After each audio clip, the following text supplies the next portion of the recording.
At ito na nga guys, kumulo na. Ayan. Na guys, nag-init na ako. Nagpakulo na ako ng tubig dito sa kasirola.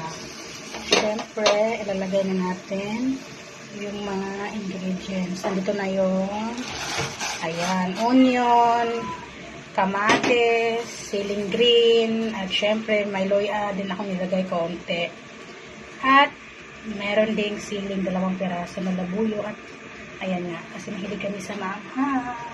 At ngayon is lagay tayo ng konting paminta. Ayan.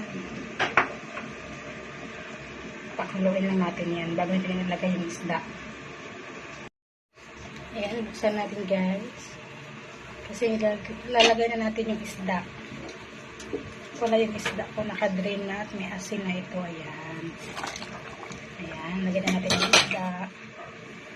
Then, lagyan na rin natin itong onion rings. Onion leaves. Ayan.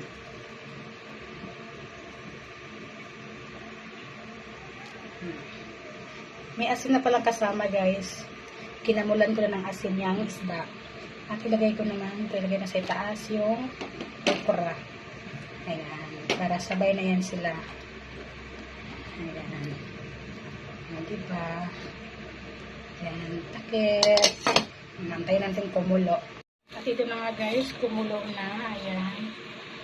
Iba natin yung okra. Para lalambot yan. Ayan. Okra. Nantayin natin konti.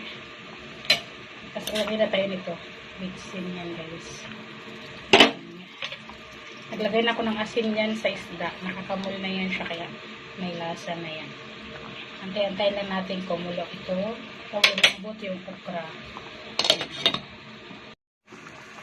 At ngayon naman isunod natin itong talbos ng kamote. Ayan. Talbos ng kamote guys.